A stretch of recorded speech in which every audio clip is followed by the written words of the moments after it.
ભગવાને વંટોડિયાના રૂપમાં આવેલા તૃણાવ્રતનો વધ કર્યો. દૈત્યો નામના તૃણાવર્ત કંસભૃત્ય પ્રણોદિતઃ ચક્રવાત સ્વરૂપેણ જહારાસીનભર્કમ. તૃણાવ્રત નામના વંટોડિયાના રૂપમાં તૃણાવ્રત નામનો રાક્ષસ આવ્યો.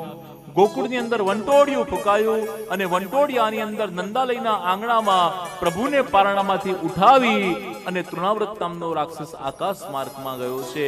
પણ આકાશ માર્ગમાં ભગવાને ગણિમા, અહિમા, મહિમા આ અષ્ટ સિદ્ધિઓનો ઉપયોગ પ્રભુ કરે છે. એમણે ગરિમા નામની પદ્ધતિથી પોતાનું વજન એટલું બધું કરી દીધું કે નાના બાલકૃષ્ણ તૃણાવ્રતને એવું લાગ્યા કે જાણે હું મોટો હિમાલય ઉંચકીને નથી લાવ્યો, મોટી શિલા ઉંચકીને લાવ્યો હોય એવું લાગ્યું. હવે આને ઉપરથી હું નીચે ફેંકી દઈશ ને તો એ મૃત્યુદંડ પામશે. આમ વિચાર કરી અને તૃણાવ્રત પ્રભુને છોડવા જાય. પણ પ્રભુ કહે છે કે ભાગીદારી એટલે ભાગીદારી. નીચેથી ઉપર આપણે ઉપર આવ્યા તો ઉપરથી નીચે પણ જોડે આવવાનું. તૃણાવ્રતને લઈને ભગવાન નીચે આવ્યા અને એને લાગ્યું કે મોટી શિલા લઈને આવ્યો છું. અંતે યામતી સાગતી.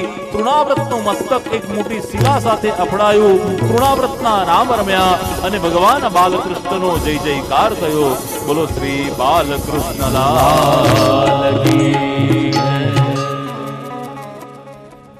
જીવનમાં વંટોડિયા બહુ આવે અને વંટોડિયા આવે ત્યારે પ્રભુ પર ખૂબ શ્રદ્ધા રાખો. જીવનમાં આવતા દુઃખ એ બધા વંટોડિયા છે. અરબ પ્રદેશની અંદર એક નવયુવાન, એને એક નોકરી મળી. નોકરી બહુ સરળ. અરબ શેઠ કહે છે કે મારી પાસે 17 ઊંટ છે, તારે કઈ કરવાનું નથી, રાત્રિ આવવાનું અને આ ઊંટ ઉભા થાય તો ઊંટને બેસાડવાના, આના સિવાય બીજું કઈ કાર્ય નથી. યુવાનને થયું કે આટલી સરળ નોકરી. રાત્રે સમયસર પહોંચી ગયો. 17 ઊંટોને બેઠેલા જોયા. એમને ઇન્ટ્રોડક્શન આપ્યું કે હું આજથી રાત પાડીનો તમારો શેઠ છું, મારી આગ્રામાં રહેવાનું છે. અને બેસી ગયો ખુરશી ઉપર. એને થયું કે શેઠ મને આટલા બધા દિરહામ, આટલા બધા પૈસા આપશે અને મારે ખાલી આ ઊંટને બેસાડવાના છે. કેટલી સરળ નોકરી. આમ વિચાર કરતો તો ત્યાં જ 16મા નંબરનું ઊંટ અચાનક ઊભું થયું. યુવક દોડતો ગયો અને 16મા નંબરના ઊંટને માંડ માંડ પ્રયત્ન કરી અને એને બેસાડ્યો. ત્યારે 3જા નંબરનું ઊંટ ઊભું થયું. 3જા નંબરને બેસવાડવા ગયો ત્યારે બાજુમાં ઉભેલા 1 નંબર, 4 નંબર ને 5 નંબર 3 ઊંટ એક સાથે ઊભા થયા.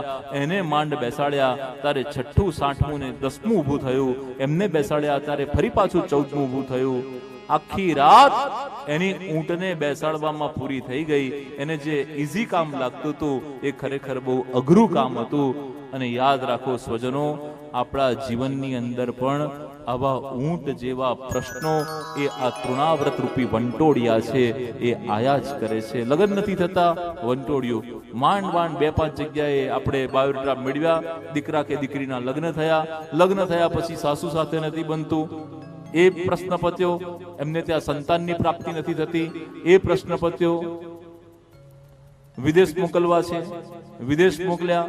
વિદેશ ગયા પછી ત્યાં નોકરી નથી મળતી, ત્યાં શેરિંગમાં ઘર સારું નથી મળતું.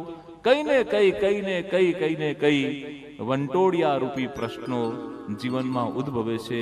અને વંટોડિયા રૂપી આ તમામ પ્રશ્નોને જો શાંત કરવા હોય તો ભગવાનનું નામસ્મરણ દેવું પડે.